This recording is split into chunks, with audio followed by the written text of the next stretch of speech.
है कि सोने में सुख है, और तब ये सूत्र है। सचमुच अगर जागे तो लक्ष्मण की तरह जागे। और जहां तक सोने का तात्पर्य है, तो यहां पर भगवान राम जो शयन कर रहे हैं श्री सीता जी के साथ, उसमें तो एक बहुत बड़ा सूत्र है, बहुत बड़ा संकेत है। और वो संकेत यह है कि वस्तुतः नींद किस व्यक्ति को नहीं आती। कभी कभी विडंबना, पता वो व्यक्ति को नींद आ गई और जाकर के खाट पर और पलंग पर सोया तो नींद ही नहीं आ रही। तो नींद किन्हें नहीं आती है और नींद किसे आती है, और उसका अर्थ यही है कि नींद जो है वो तो सुख की स्थिति है। और आपने एक अनोखा सूत्र देखा, आपका ध्यान गया इस विषय में। व्यास जी ने और गोस्वामी जी ने दो बड़ी मीठी बात की। वृद्धावस्था तक व्यक्ति जो है प्रयत्न कर रहा है, सुख की यह सामग्री, सुख की यह सामग्री हमें जब एकत्र हो जाएगी तो मैं सुखी हो जाऊंगा। तो व्यास जी ने श्रीमद् भागवत में कहा कि ये तो व्यक्ति की दशा वही है कि कोई व्यक्ति दिन भर खाट धोए और रात को बिछा के सोए, तो क्या आनंद रहा। तो तुलसीदास जी थोड़ा और आगे बढ़ गए।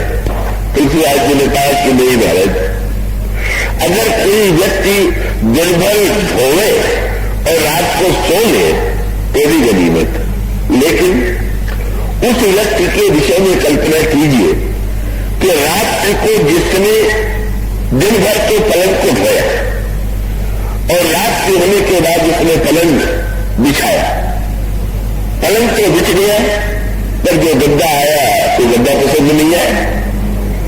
2 घंटे 2-3 घंटे गद्दे बदलने नहीं लगे, ये नहीं है, इसमें ये कष्ट है। फिर चद्दर बदली जाने लगी।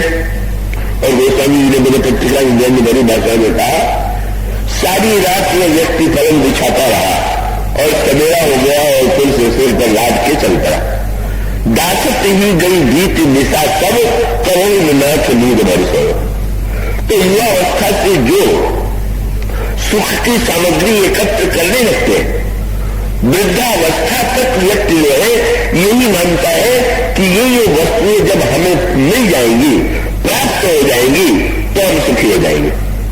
और परिणाम क्या होता है, जीवन के अंत तक भी वो सुख की सारी सामग्री एकत्र नहीं हो पाती और मृत्यु का निमंत्रण आ जाता है और व्यक्ति फिर हाथ धो करके अगले जन्म की यात्रा पर चल पड़ता है।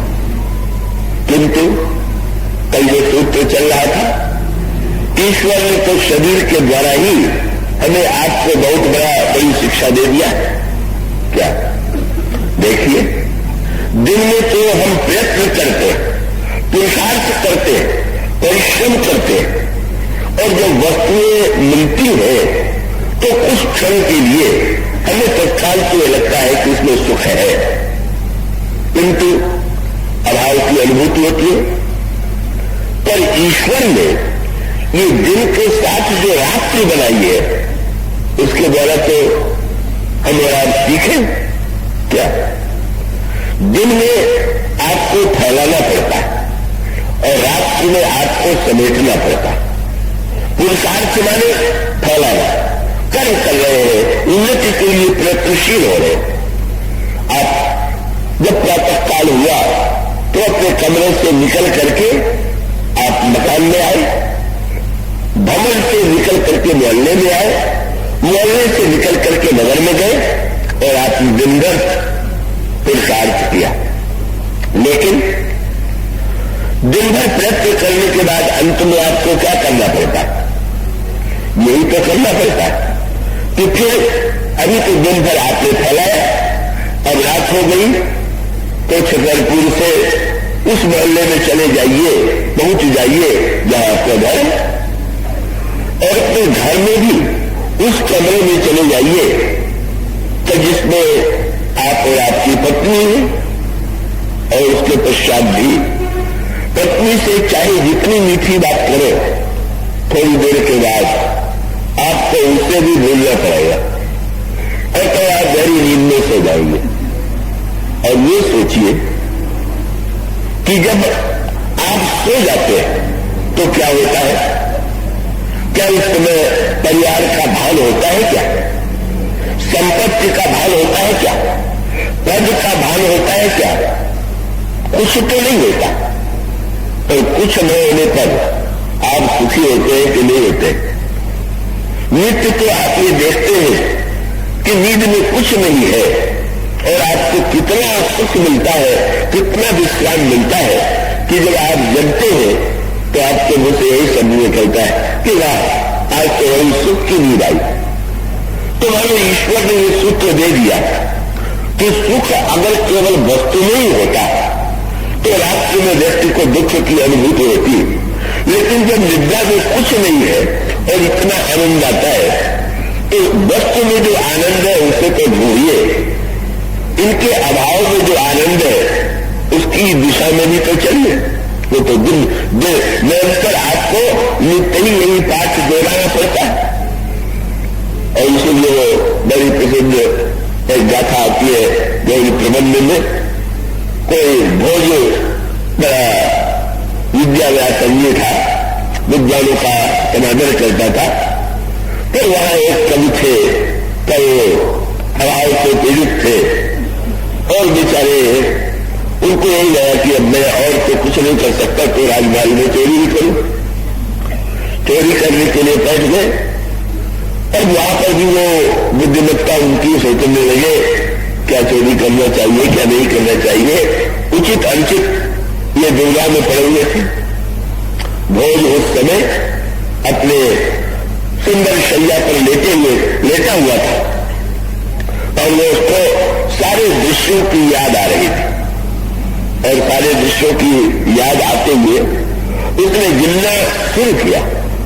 अनेक पत्नियां थी भोज की और उसने ये पहला वाक्य यही कहा, चेतो हरा युवतया, चित्त का हरण करने वाली स्त्रियां मेरे महल में, और सूर्यानुकूला, जो हमारे सूर्य है वो हमारे अनुकूल है। सब बांधवा, मेरे जो बंधु है वो अच्छे बंधु, और प्रणय घर में विनश्य वृत्तिया, जितने सेवक हैं वो भी बड़ी विनम्र भाषा में बोलने वाले, और गर्जंती दंती निभा, हाथी गरज रहे हैं हमारे हाथी की यहां पर निवास में, और तलाश करंगा, और वो चंचल घोड़े हमारे घोड़साल में लगे हुए हैं। क्या नहीं है मेरे पास? सब तो मेरे पास है।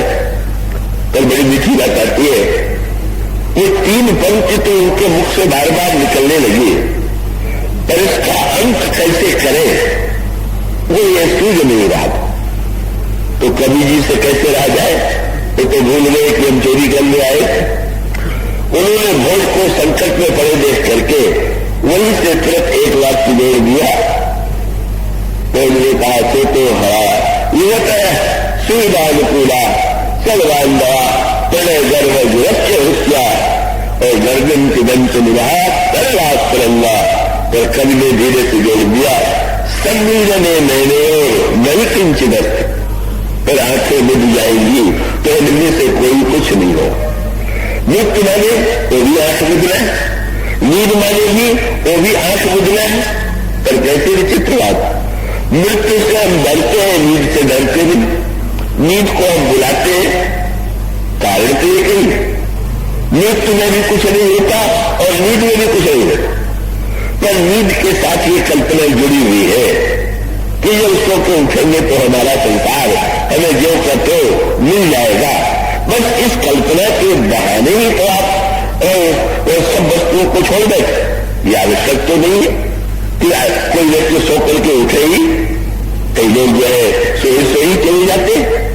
और इसका सूत्र यही है कि मानो जब वो भोजराज ने सुना तो गदगद हो गए और फिर कवि को सामने लाया गया, प्रसन्न हुए। पर इसका एक संकेत यह है कि दिन भर नेत्र खोले रहने के बाद रात्रि को तो नेत्र मूठा ही पड़ता, दिन भर विस्तार करने के बाद रात को तो समेटना ही पड़ता।